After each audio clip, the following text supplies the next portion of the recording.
Hello everybody and welcome to Parks Bros. It's Drew here, and today is the day you're gonna have to buckle up, pull down your restraint. This one's gonna be a long one, but that's because this is my official review for Steel Vengeance at Cedar Point.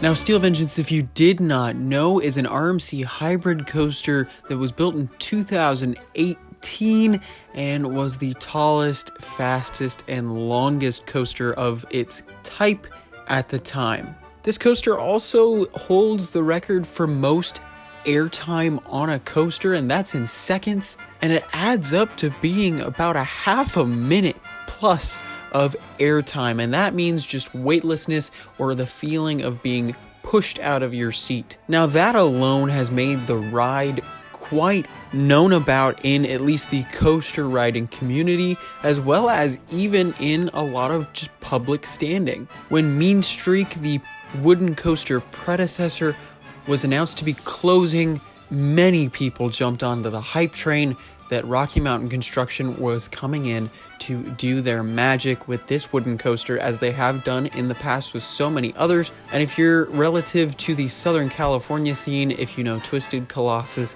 it's the same type of ride where an old wooden coaster gets a changed up layout as well as trains and replaces its old track with steel track in a brand new and exciting way. But Steel Vengeance was always something different, always something bigger. Standing at 205 feet tall with a 90-degree drop, it was made to be something to be reckoned with. And many would even herald this coaster as being the best in the world. I was very fortunate to ride it in August of 2019, however, way earlier than I was ever expecting, but then again, my trip to Cedar Point was very last minute and very out of nowhere. But I'm so glad I was able to check out Steel Vengeance on my second day at the park after experiencing everything else that the park had to offer. It also became my 100th coaster that I had ever ridden, and I definitely think it was very fitting for it to be that milestone coaster for me. But heck, let's get into this review, since that's what this video is. And of course, before we can review it, we have to figure out how to get there. And if you did not know, Steel Vengeance is really at the very back end of the park. No matter where you are in the park, you're just gonna head towards the back of the park. And what do I mean by that? Well, I mean it is near the northernmost tip of the peninsula. So if you're in the front entrance, you want to head all the way back. Just keep going straight until you can't anymore. And from the Valraven entrance, just turn left and follow it all the way to the back of the park. And of course, the same with the Magnum and Wicked Twister entrances, except you turn right and then just head all the way to the back of the park. The adjacent coaster is Maverick, and that will be on the left-hand side of Steel Vengeance, but Steel Vengeance actually has its own area to itself past those train tracks at the very end of the peninsula. Now, we got to talk about walking up upon this ride. The park did a fantastic job in really trying to separate it off from the rest of the area, as well as the park itself, with the train tracks adding a nice gap in between the outer ride area, as well as even its own gift shop and saloon. It really makes it stand out in the park, especially since it's the only thing in that section of Frontier Town, and it almost makes it feel more and more grand the closer you get to it. Now, of course, once you pass those train tracks, there will be lockers on the right-hand side before entering the ride, and you definitely will need to use lockers if you have a backpack. Now, if you do have a wallet or phone or just anything quite small, you are allowed to take that in line as of now, but there are zipper pouches on the vehicle itself. I will get to that in just a little bit of time, as well as some other interesting things that happen in the queue experience itself. But if you do have any larger items, even drink bottles, you will need to put those in a locker, sadly, and pay the $2 pretty much per ride, judging by how long the waits usually are. But regardless, just to the left of the lockers and just in the straight line of view, once you cross those train tracks, there's this beautiful entrance sign, probably the best entrance sign at the entire park. It's so grand and it looks absolutely gorgeous and it has some awesome lighting at night. But the entrance, again, a little understated, is just to the left of that. And of course, fast lane will be on the left-hand side, as well as the regular standby queue will be on the right-hand side. And in between those two lanes will be a tester seat to make sure you can fit into those restraints comfortably and securely. Now, I did not get to experience the fast lane line at all because I did not want to pay over $180 a day for Fastlane Plus to experience this attraction. This is an attraction that is only available on Fastlane Plus, at least as of now, not regular Fastlane. So you would have to shelf out that extra $50, $60 to include this ride on your Fastlane ticket for the day that you would be going to Cedar Point. But to be honest, speaking of Fastlane, this was the ride for Fastlane Plus. It usually had a 30 to 45 minute wait just for the fast lane line, not standby, for the fast lane. So don't expect to get right on it even with Fastlane Plus. And I think this is probably the only ride that was like that. Even Maverick was pretty much walk on or maybe a 5-minute wait with Fastlane Plus. But of course, this adds on to the standby wait quite substantially. The shortest wait we had that wasn't an exclusive ride time was, I believe, an hour and a half, with the longest of being upwards of 2.5 hours. But speaking of waiting, we gotta wait inside the queue, and a majority of this queue is just boring old switchbacks, but you are completely engrossed with the coaster on all 4 sides, which is a really cool vantage point, and it's where most of my shots came from in this video. But it's such an interesting queue to be waiting in because you just see the insane elements all around you at all times, and it really adds to that epic feeling of being in that while waiting for the ride. Now, there are some temporary shade options up ahead, as well as Mr. Fans in most corners of the queue.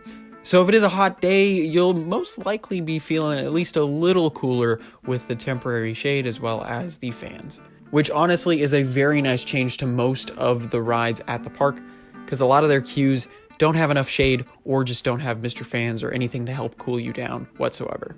And scattered all around the queue are actually little poster boards with tidbits about the backstory of the ride, which I actually do really appreciate that they did make a huge backstory as well as theme to the ride itself. Now, sadly, the poster board is really the only theming you'll see in the entirety of the ride besides the trains themselves, but I am appreciative that Cedar Point actually put some effort into the minimalistic theming of the attraction itself.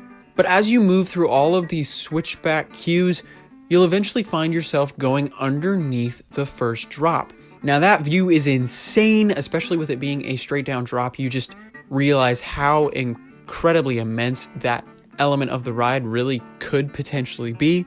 But with passing under that as well as the final brake run, you will enter the second part of the queue. Now this part of the queue is very interesting. You are completely submerged underneath the support structure of the coaster itself.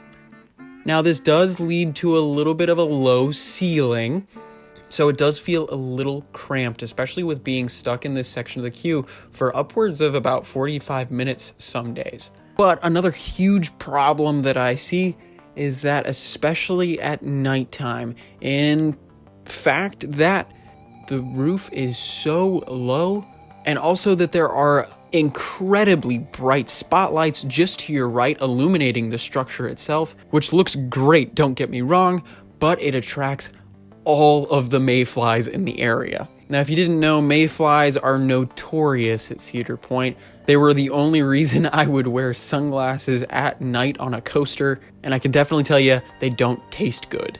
But they will swarm those spotlights at night, and of course with a bunch of mayflies comes a bunch of spiders. So if you have arachnophobia, I hate to say it, but this queue is probably going to be hell for you. Spiders of all shapes and sizes, mostly big, take up that ceiling space as well as just more luminous areas because it attracts the mayflies. And of course, the spiders are pretty smart in that fact. But since there are many lights as well inside the queue space, tons of spiders hang out within feet of patiently waiting guests. There was one time I counted within one panel of wood 17 spiders. And these weren't small spiders, we're talking at least as big as my thumb. So do be warned, especially towards August and the later months of the year that Cedar Point is open, that Spider Alley is a thing, and it is something to be reckoned with if you're waiting in Steel Vengeance's line. Now, thankfully, I got over my arachnophobia a couple years back, at least for the most part, but I definitely had some spurs of fear walking through that queue, especially when they'd start to hang down and get within 6 inches of your face. It is not something that I liked to do, but I did it for the ride. And if you're asking if operators do wipe down the queue within the night, the answer is yes. There was actually one time we were in the queue and they wiped it down twice within an hour, and there still were spiders everywhere. But moving on from all of this spider and arachnophobia that I've put you guys through, that part of the queue really gives some interesting vantage points for the coaster itself, especially with one of its final overbank turns. It looks really cool with it zooming by with all the wooden structure around, and also you can feel the structure shaking back and forth every once in a while too, which is really a cool way to observe this coaster. Now, once you get to the station, or at least very close to it, you'll come upon a metal detector as well as 1 or 2 operators, and they will ask you to take everything out of your pockets. Now this I have no problem with. They want to make sure you don't have anything in your pockets, just to make sure nothing can fly off of the ride. And of course, as I did mention, you can take your smaller items like a phone or a wallet, and you just hold those in your hand when you go through the metal detectors. Now, every time we rode, we just held our phones and wallets in our hands. We would walk through the metal detectors with them, the metal detector would go off, and then they would give us a stamp on the hand saying we were fine to ride. Now this was very perplexing to me because my phone and wallet would set off the metal detector while I was walking through. And it definitely seemed like you could have just kept some items in your pockets and walked through anyways. It didn't really make logical sense to me, at least at the time, and even looking back at it. Especially since they had a table set up just to the right-hand side that was supposed to hold items while you would walk through with nothing in your hands. But I know this system wasn't really working too well either, because there were definitely multiple times that I saw phones or wallets flying in the air from one of the many Airtime hills on Steel Vengeance. But of course, there is a step 2 to this process. After you go through the metal detectors, you do go up a set of stairs before you are told which row to go in. There was only one time where they actually let us choose a row, and that was during exclusive ride time after our second ride in 10 minutes. So don't expect to get the row you want all the time.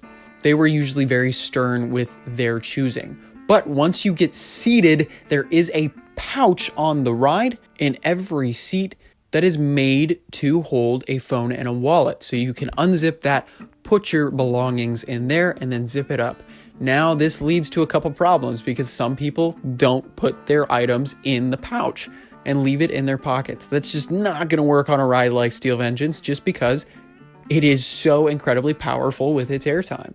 And another thing it leads to is, of course, longer dispatch times. There were many times where Steel Vengeance would stack all 3 of its trains and be stuck like that for a good 25 to 30 seconds just because somebody couldn't figure out how to use the pouch.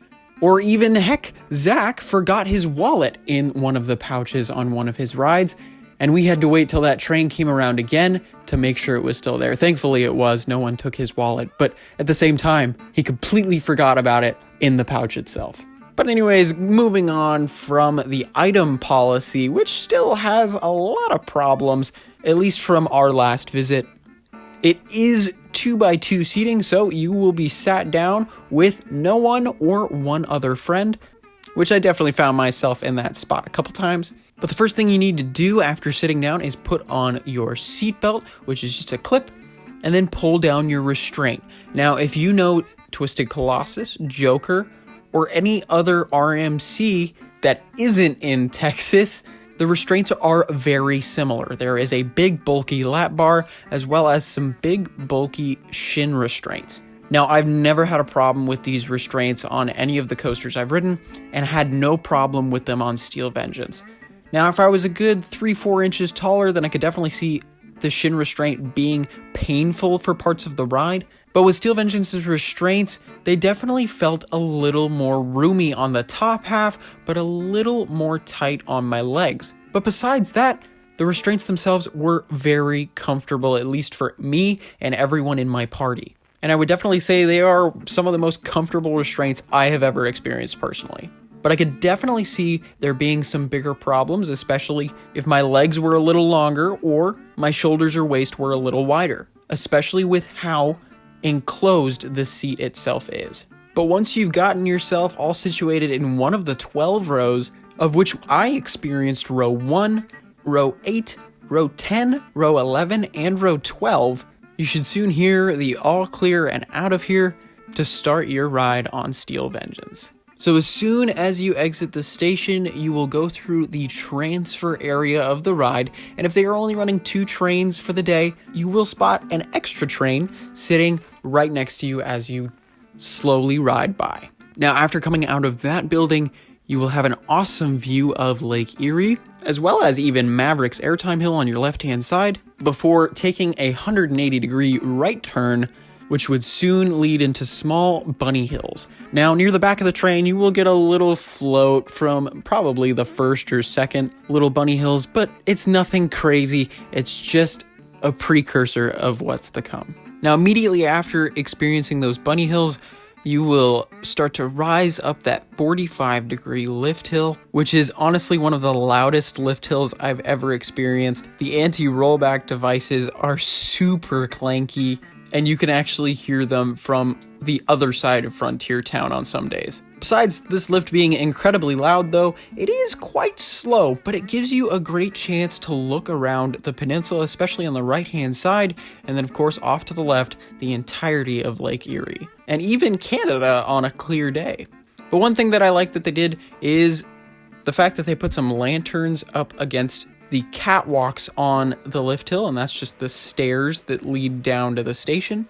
And especially during night rides, it was an awesome touch. Now, of course, once you've gotten to the peak of 205 feet, you will soon be heading down a 90-degree straight down drop that is 200 feet tall.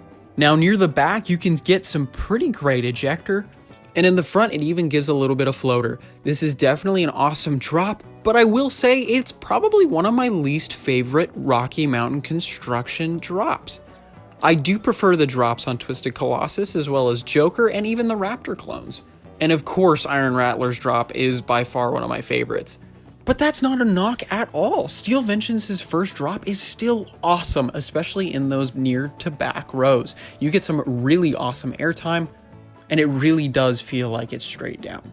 But immediately after that, you'll feel a little bit of lateral force, where you'll be pushed off to the left just a tiny bit, which leads into a speed hill. Now, this speed hill is meant just to be kind of a filler element, but give you some nice airtime. Now, this speed hill, you are going so fast, it doesn't even feel like it's there. Because you are going upwards of 70 miles an hour at that point, this little pop of quick airtime can be really great, but at the same time feel like it's over so quickly it didn't happen. But immediately after that, you will experience one of my favorite elements on the ride. This is the top hat. Now, of course, those lateral elements come back into play with an insane push to the left-hand side, which then leads over the top to incredible sustained ejector airtime, where you will be shoved upwards out of your seat with some extreme weightlessness, which is awesome. And of course, coming out of that top hat element, you will again get pushed to the left. So it's really an interesting element, and it feels like 3 different types of force in one, with being pushed off laterally with the first third of the element, then extreme airtime with the second third, and then the last third being more of that lateral feeling. But after diving down into what seems to be a canyon, you will come across one of the most famous elements of the ride, and this is the Outer Bank curve, the Outer Bank turn, whatever you'd like to call it. This is a giant hill where the banking is twisted outwards, so you get insane airtime instead of insane positive force, and I will say this is one of the best airtime moments I have ever experienced. Is it the best? Probably not. but the sustained flowjector or even ejector on some rows is just incredible, and being pushed out of your seat for upwards of 5 seconds straight with extreme weightlessness is unlike anything else. It is really amazing, and while I'd love to say it's one of my favorite elements on the ride, if not my favorite, I probably won't be able to say that. There was definitely a couple rides where that did feel a little slow, and it gave really nice floater, but there were some other rides that I had that were completely the opposite and wanted to kill me. But of course, after that element is where the camera spot is, so make sure you have your pose ready. I couldn't get it ready at any point on any of my rides because I was just enjoying myself way too much on this ride. But immediately after that camera spot, you will get another burst of airtime, which is very nice, and you will head into your first inversion. Now, this first inversion is like a ZeroG Roll / barrel roll that just doesn't want to end. You'll get some nice positive forces, so you'll be pushed down in your seat quite a bit before twisting like crazy to the right side. Now, this is my buddy Mario's favorite inversion on the ride, and I can definitely see why. It feels like it's never ending. You get some amazing weightlessness, especially towards the apex or the top of the element itself, but it definitely gives you that zero-G feeling. But comparing it to other inversions of that type, usually it ends after you level out with the ground, but this inversion decides to keep going, so it really adds a cool feeling like you're out of control with how you keep twisting and spiraling towards a right banking turn after that element. But with how high it is and the feeling it has, it is definitely a standout moment on the ride, even though I might even argue it's my least favorite inversion on the coaster. But of course, some of my buddies think it's definitely one of the best. But immediately after that, you will get thrust into a right bank turn, which is at pretty much 90 degrees, which is followed by a wave turn, which you'll get some interesting lateral forces to the right-hand side, as well as maybe a little pop of airtime coming out of it, which is really unexpected, especially from all the POVs I had ever seen beforehand. But I really enjoyed that section of the ride way more than I was expecting. But then right after that, we come to the twisted snake dive, and this is one of my favorite elements on the ride easily. This is a weird fake out stall element. And what I mean by that is that it appears like you're going to twist left into an inversion, but you get halfway where you're completely upside down, and then you twist back right out of it. Now, this element is very reminiscent of one of the last elements on Maverick, that Stangle Dive, which is by far my favorite element on that particular roller coaster. But the way you twist left and then immediately right where it feels like you almost are in a car accident is just incredible to me. But do be warned, near the back half of the train, it is more powerful on those lateral forces than in the front. So don't be surprised by a little punch to your side hip or even your rib cage, but it just feels so out of control that I adored it. Now, immediately after that, you will encounter a great pop of airtime heading upwards, which is pretty sustained and gives some nice ejector. And immediately following that, you will head to the left and bank into the mid-course brake run. Now, a lot of people complained about the mid-course brake run being a thing when this coaster was first announced, but I'm totally okay with it. It splits the ride up very nicely into two parts, and I think it adds a much needed breather with all of the elements that have happened in the past 25 seconds time. But after you've had your little pause for the cause, you'll find yourself curving just to the left a little bit and then diving off what feels like a cliff underneath parts of the structure itself. And this element gives some awesome sustained airtime and is definitely reminiscent of Iron Rattler's drop off the quarry wall, as well as the blue side on Twisted Colossus diving underneath the green side's double down. And especially with the added hand and head chopper of the track just above your head, this element feels a little more crazy than most I've experienced. Immediately after that, there is another extreme airtime hill with some amazing weightlessness that is just incredibly sustained, which then leads you into an off-axis airtime hill. Now, what this means is that you lead into the hill itself, banking right, but then halfway where you reach the top, you'll immediately bank left. Now, this adds some crazy motion to the train itself, and this was by far one of my favorite parts of the ride. Added in with that crazy sustained ejector airtime, you will dive into the structure itself, since this is right underneath the first drop. And that moment of just extreme airtime met with tons of wooden beams just above your head is really exhilarating. Now, once you dive into that structure itself, especially at nighttime, you want to make sure you can at least cover your face a little bit, just in case those mayflies are out and about. But while going through the structure itself, it feels like it gains speed. Now, that just might be because of all the wood and structure around you at such close proximity, but it definitely feels more intense in this second half. But immediately after that airtime hill, you will be pushed upwards almost into an overbank turn, which is really cool, which goes over the final brake run. But immediately after that, you will experience a ZeroG Roll, just a classic ZeroG Roll that has been found on many RMCs. But this is honestly fantastic for lateral forces as well as a little bit of weightlessness, and especially at night, some disorientation because it's so dark in that area, you don't exactly know what's going on.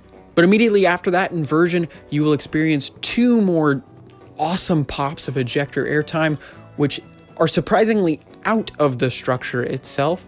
So you do get a breath of fresh air after some really cool elements underneath everything before diving back inside the structure on the opposite end of the circuit. Now, once you dive into this half of the structure, I think it's definitely my favorite part of the second half of the ride, at least my favorite combination of elements. There's a fantastic airtime hill which leads into a wave turn. Now, a wave turn, if you did not know, is a turn that goes 90 or 90 degrees with its banking and then has an airtime hill in the middle of it. So you have a sideways airtime hill, and this was one of the coolest elements of the ride. Now, of course, I have never experienced a wave turn, at least like this, before riding Steel Vengeance, but that wave turn gave some amazing sustained airtime, and honestly, coming out of it, I thought I was going to hit my hands or head on one of the wooden beams that surround you. But immediately after that, you get vaulted into another ZeroG Roll going to the right, but this ZeroG Roll for some reason is so whippy and so tight that it's fantastic.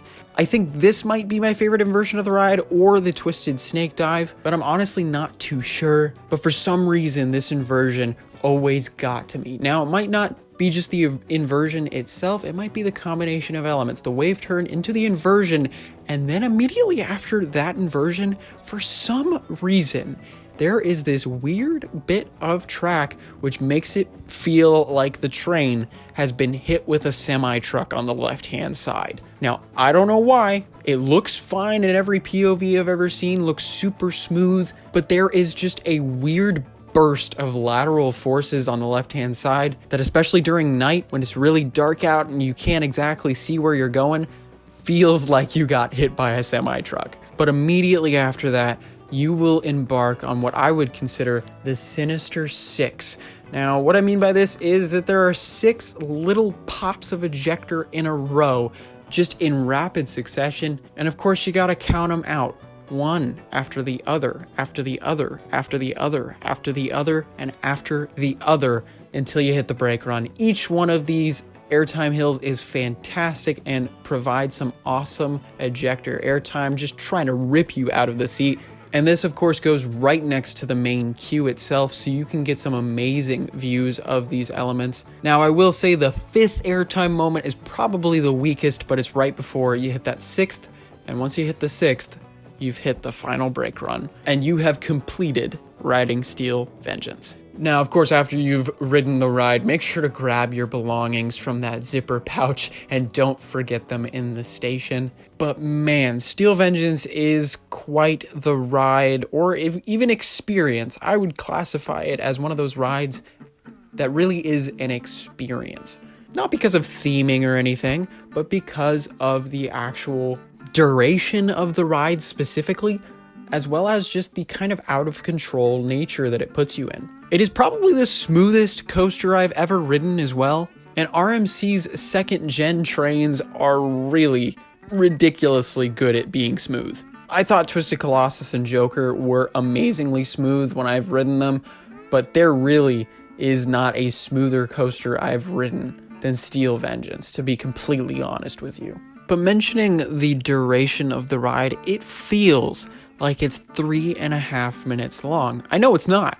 Technically, from the chain to the brakes, it's maybe 1.5 minutes, but when you reach the mid-course brake run, you just think to yourself, holy crap, I'm only halfway through the ride?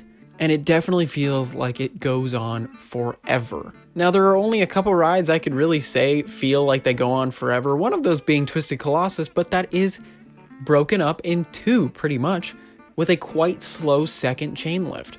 Whereas Steel Vengeance just kind of keeps rolling through. Especially in that second half, it'll have you shouting candy bar on Airtime hills to stop. But to be completely frank, the airtime on it is not the best I've ever experienced, at least not in individual elements. I wouldn't even say it has the best airtime in the park, or arguably even the best airtime in that section of the park. But overall, it really is, like my good friend Cliff has always said from Analog Thrills, that it's an airtime buffet. Now sure, the food at the buffet might not be the highest quality food, it might not be the best food, but there's so much of it that you're gonna love it regardless. And I think that definitely qualifies with how much airtime is on the ride, as well as how many different types of airtime there are on the ride. There is no doubt, though, in my mind that Steel Vengeance has the most airtime of any coaster in the world, at least in duration, and I don't think anything's gonna beat it, at least for a long time. But of course, it's gotten to that point in the review where I gotta rate it, and I have kind of an unorthodox rating system. I give a ski slope rating of what type of rider you should be before embarking.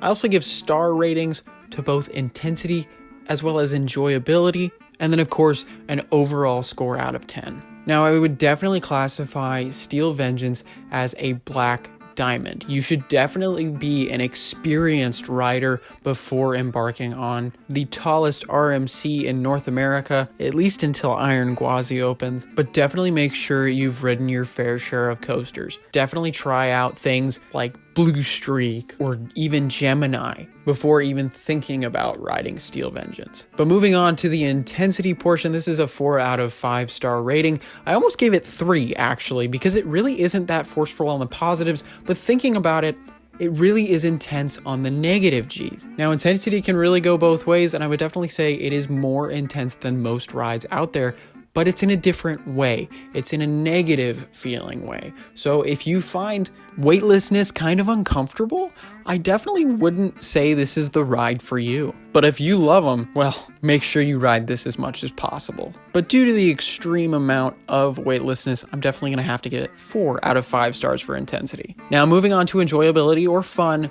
this is a straight 5 out of 5 stars. There's no other way to say it. It is probably the most fun coaster out there, and it really focuses on that. It's really graceful and has some amazing unique elements, as well as almost too much airtime. But this is definitely a super fun coaster, and believe it or not, I actually think I would be able to take my mom on Steel Vengeance. Now, of course, she's ridden Twisted Colossus quite a few times, but I think this is definitely something that she could handle, and she would probably enjoy. But moving on to an overall rating out of 10, I think you're probably going to be able to figure this out, but this ride is a 10 out of 10. Now, would I say it's my favorite ride?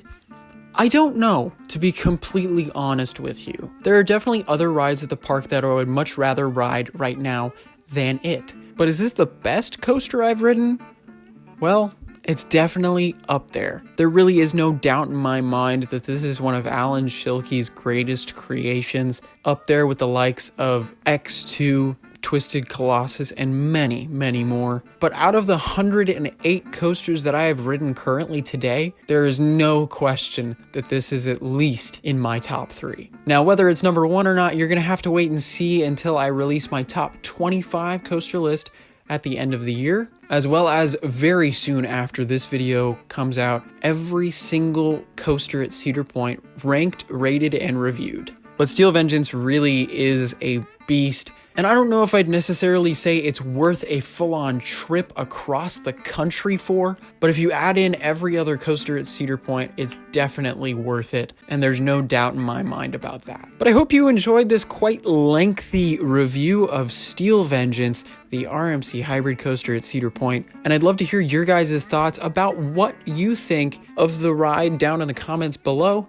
Is this the best coaster in the world? Let me know what you think. And let me know if you'd like to see any other full in-depth reviews from Cedar Point in the near future, because there's definitely another couple rides that I would not mind talking about for 30 plus minutes. But I do want to say a huge thank you for watching. And if you liked it, make sure to subscribe, because we're going to have tons of reviews, especially in the new year for SoCal rides, as well as crazy amounts of vlogs and construction updates for everything new in Southern California. But until next time, we'll see you on the next ride.